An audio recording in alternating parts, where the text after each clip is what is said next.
괜한 급한 마음 때문에 무리해서 집을 매수한 사람들만 큰 손해를 보는 구조라는 거죠. 그럼 집주인은 전세금으로 받은 5억 5천만 원을 돌려줄 여력이 없는 경우가 비일비재하게 많아진다는 겁니다.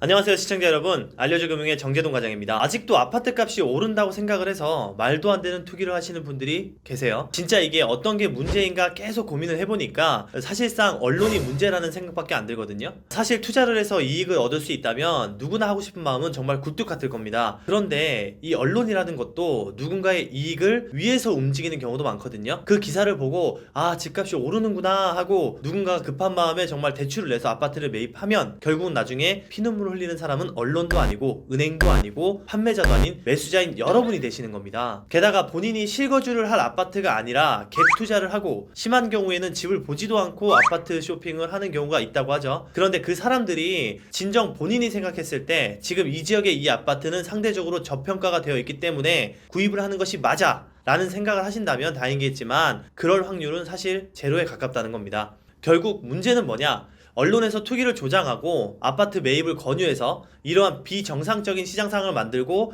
무지한 대중들을 속이고 이익을 얻는 누군가들이 문제라는 겁니다. 뉴스 기사를 하나 보실게요. 서울에서 거래 취소된 아파트 44%를 확인해 봤더니 신고가였다는 거예요. 서울에서 44%, 세종시에서는 무려 50%가 신고가 계약건이 취소가 됐어요. 이 현상을 보면 어떤 것을 예상해 볼 수 있느냐? 고의로 아파트 시세가 올라가는 것처럼 보이기 위해서 어떠한 조직이나 집단이 이익을 얻기 위해 가장 높은 가격으로 계약을 해두고는 취소를 하는 경우가 있다는 거죠. 결국 둘은 서로가 합의가 되었을 가능성이 매우 클 것이기 때문에 아무런 손해도 보지 않을 것이고 괜한 급한 마음 때문에 무리해서 집을 매수한 사람들만 큰 손해를 보는 구조라는 거죠. 게다가 제가 몇 번이고 계속 반복해서 말씀드렸던 금리 인상의 변수가 있다고 말씀드렸죠. 사실상 집값을 쉽게 잡는 방법이 있어요. 금리를 인상하면 되거든요. 기사를 보시면 국토연구원, 국회 예산정책처, 한국개발연구원 등 모두가 집값 버블을 경고하고 있고 서울 세종도 상승폭이 너무나도 비정상적이어서 버블 위험 단계라고 모두가 한 목소리로 말하고 있어요. 한국은행 기준금리 추이를 봐도 2018년 1.75%였던 기준금리가 2020년 5월 0.5%까지 인하된 이후 아직까지도 유지가 되고 있습니다. 이로 인해서 더욱이 통화량이 늘어나고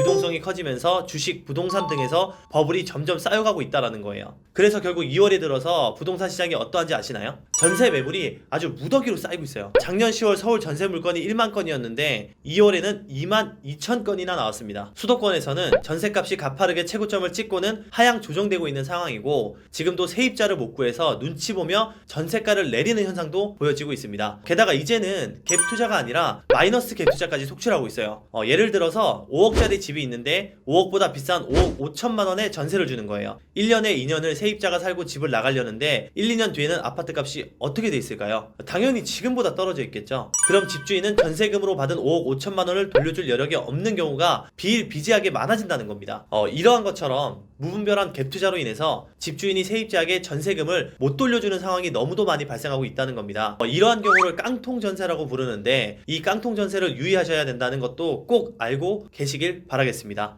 정말 요즘 시장이 너무나도 불안하시죠? 저도 이러한 상황이 정말 1분 1초라도 좀 빠르게 진정이 됐으면 좋겠어요. 제 주변 친구도 전세 거주를 하고 있는데 집주인이 실거주를 하겠다고 해서 나가야 하는 상황에 부딪혔다고 합니다. 그런데 집값은 너무 오르다 보니 집을 사는 것이 맞겠다 싶어서 찾아보니까 몇 배로 올라버린 집값 때문에 도저히 살 엄두가 안 난다고 해요. 지금 이러한 불안정한 상황이 너무나 길게 지속되다 보니까 정말 예상을 뛰어넘는 더 큰 문제들이 다방면으로 발생될까봐 정말 너무나도 걱정되는 시국입니다. 여러분 정말 암울하고 좀 답답한 마음이실 것 같아요. 항상 응원하고 더욱 좋은 정보를 통해서 정말 마음이 좀 편안해질 수 있도록 또 대응을 잘 하실 수 있도록 저희 알려줘 금융이 좋은 정보를 가지고 다음번에도 다시 한 번 더 찾아뵙도록 하겠습니다. 저희가 준비한 영상이 도움이 되셨다면 좋아요와 구독, 알람 설정까지 부탁드리고 저는 다음번에 더욱 힘이 되고 돈이 되는 주제로 찾아뵙도록 하겠습니다. 지금까지 알려줘 금융의 정재동 과장이었습니다. 감사합니다.